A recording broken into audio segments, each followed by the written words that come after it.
हमारी ज़िंदगी छोटे छोटे समय के भागों में बटी हुई है।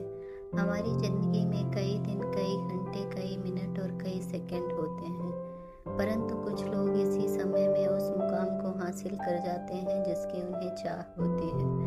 वो समय का सदुपयोग करते हैं और जीवन में सफल हो जाते हैं। एक गांव में एक गरीब आदमी रहता था। उसके घर में उसकी पत्नी और उसकी एक बेटी और एक छोटा बेटा था। उसकी पत्नी दूसरों के घर में काम करके अपने परिवार का खर्च चलाती थी।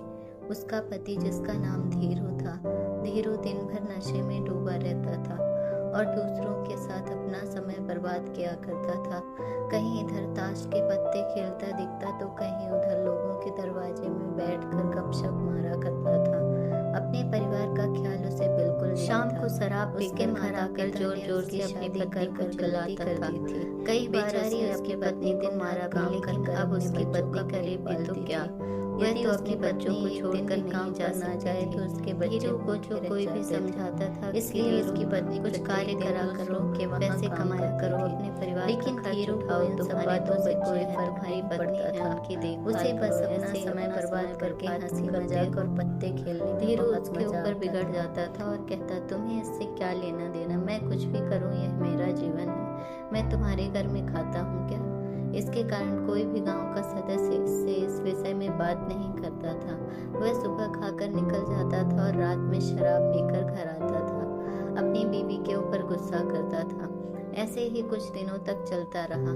कुछ दिनों बाद संसार में एक ऐसी बीमारी ने जन्म लिया जो मानव जाति के लिए अत्यधिक खतरनाक थी। चारों तरफ उस बीमारी का कहर था। आप सब जानते होंगे मैं कोरोना वायरस की बात कर रही हूँ। जब सरकार द्वारा लॉकडाउन लगा दिया गया था तब चारों तरफ लोगों का एक दूसरे के वहां आना जाना बंद हो गया था। सारे कार्य, सारी फैक्ट्रियां, सारी गाड़ियां इत्यादि बंद हो गए थे।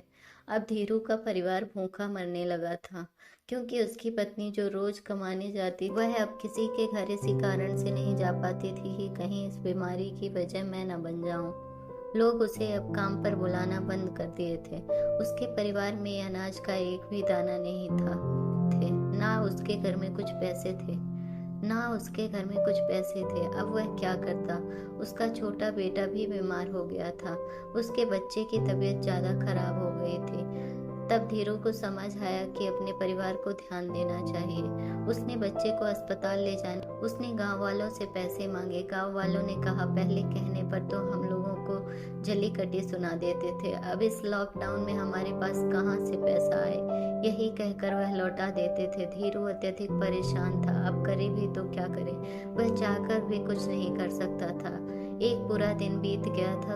उसके बेटे की तबीयत और भी ज्यादा खराब हो गई। तभी किसी तरह उसकी पत्नी ने जहाँ काम करती थी वहां से कुछ पैसे जुटा कर लाई और अब धीरू अपने बच्चे को हॉस्पिटल ले जाने की तैयारी की। धीरू अपने बच्चे को लेकर गांव के बाहर के हॉस्पिटल में पहुंचा। धीरू दौड़ता हुआ डॉक्टर के पास गया। उसने कहा, मेरे बच्चे को बचा लीजिए। डॉक्टर साहब ने सारे इंस्ट्रूमेंट लगा लगा कर चेक किया। तब उसका बेटा मर चुका था। डॉक्टर साहब ने यह बात धीरू से कही कि यदि तुम इस बच्चे को 10-15 घंटे पहले ले आते तो मैं तुम्हारे बच्चे को बचा लेता। मुझे बहुत दुखी होकर कहना पड़ रहा है कि मैं तुम्हारे बच्चे को बचा ना सका। यह सुनकर धीरू के पैरों तले जमीन खिसक गई। उससे कहने लगा, यह सब मेरी गलती है। मैंने जीवन में कुछ नहीं किया, सिर्फ अपना समय बर्बाद किया है। यदि आज मेरे पास पैसे हो जाते तो मैं अपने बेटे को हॉस्पिटल जल्दी ला पाता और मेरा बेटा बच जाता। मैंने अपने जीवन में समय को बहुत बर्बाद किया है, लेकिन आज मुझे समय की अहमियत पता चल गई। तो हमें इस कहानी से यह शिक्षा मिलती है कि हमें अपने समय को बर्बाद नहीं करना चाहिए उसका सदुपयोग करना चाहिए, तभी हमें अपने जीवन में सफलता मिल सकती है। इस कहानी में अगर धीरू पहले से काम करता होता तो उसके पास पैसे होते और अपने बेटे का इलाज करा पाता, जिससे उसका बेटा जिंदा होता। मित्रों, हमेशा अपने समय का सदुपयोग करना चाहिए। अगर आपको हमारी स्टोरी अच्छी लगी हो तो अपने दोस्तों के साथ भी शेयर कीजिए और कमेंट में ज़रूर बताइए कि कैसी लगी हमारी ये कहानी। और हाँ, चैनल को सब्सक्राइब करना ना भूलें।